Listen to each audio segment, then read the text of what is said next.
Yep, so 1122, all right? It was a pretty huge chapter. I think it probably marks the end of the Vegapunk message. But yeah, I mean, you can never know with Oda. I predicted the end of it like 12 separate times already, but I think it's finished for good now. We had the nice little finishing line at the end of this chapter.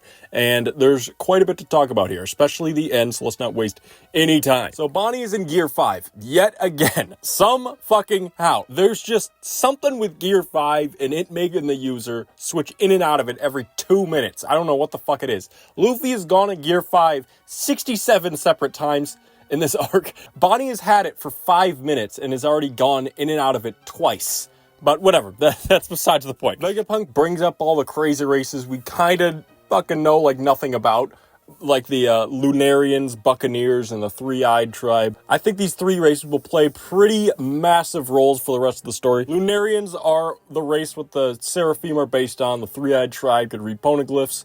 We don't know exactly what's super significant about the Buccaneers, but I assume it has something to do with being able to do shit even when you're dead, or something about like the will, or some shit like that. I don't really know. And it's probably Joy Boy's race, so that's pretty huge too. But Bonnie and Luffy beat the absolute fucking shit out of Saturn to the point that even the vegetable Kuma is smiling about it, and he falls into the ocean. So we can assume that he's probably out of the fight for now, and that only leaves 2 Gorosei left that we really got to deal with now. And then we get to this big, crazy-ass page where it essentially shows the main players who want the One Piece, or at least play the big roles of what's left in the story. So I'm going to try to go over all these guys and give a reason why I think that they're here. So Shanks, his motive is honestly still pretty fucking unclear. We've known about him the entire fucking story since chapter 1. But we know he wants to claim the One Piece or whatever. God knows what he wants to do with it. In fact, literally all the Yonko have said that they all want to claim the One Piece now. Luffy wants it because he's Luffy. We know the deal with him.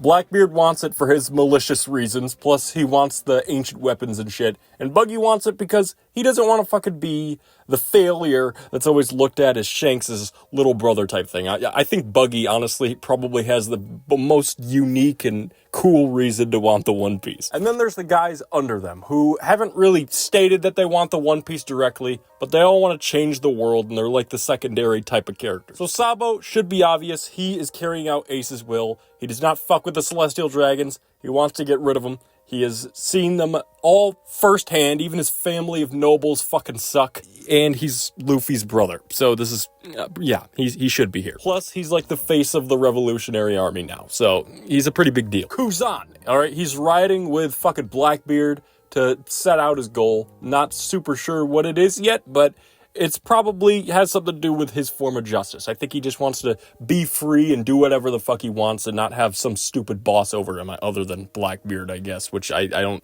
know if I'd want to work for Blackbeard. I don't know. He's kind of a mystery. Garling. God knows what the fuck he wants to do. We've only heard him say like a few things, but the fact that he's in here means we have not seen the last of him, so I'm glad that he's here. And Kobe, he's the future of the fucking Marines, so no shit he's gonna be here. The next generation of Marines will have Kobe on the cover. That should be pretty obvious.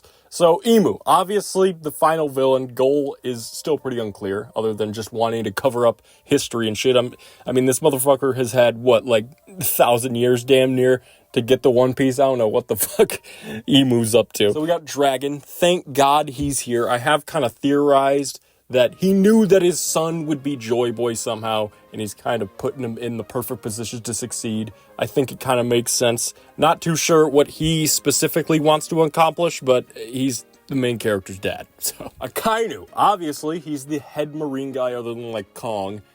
Sabo will probably avenge Ace by taking Akainu's bitch ass out for a fucking walk. And then there's the weird silhouette guy who I'm gonna assume is the head God's Knight guy. We haven't really seen anything of the God's Knights other than from God Valley and Garling, obviously. So I think this is probably like the head guy. It would make sense. And a lot of people are talking about this is going to be an eye patch guy or a burn scar guy.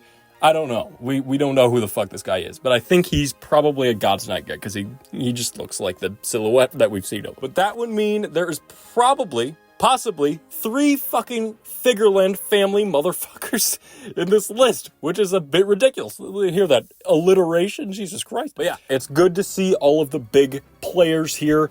all in one place. It seems like the people who really want the One Piece are at the top, the Yonko and all the secondary guys who haven't said that they want it, but they obviously are fucking side characters. They're all at the bottom. But yeah, break next week, so filler episode is inbound. It's a pretty fire chapter, though. Elbaf is among us. I swear that's a staple at the end of my fucking videos at this point. That's the 30th time I've said it, but I mean it this time. All right, but yeah.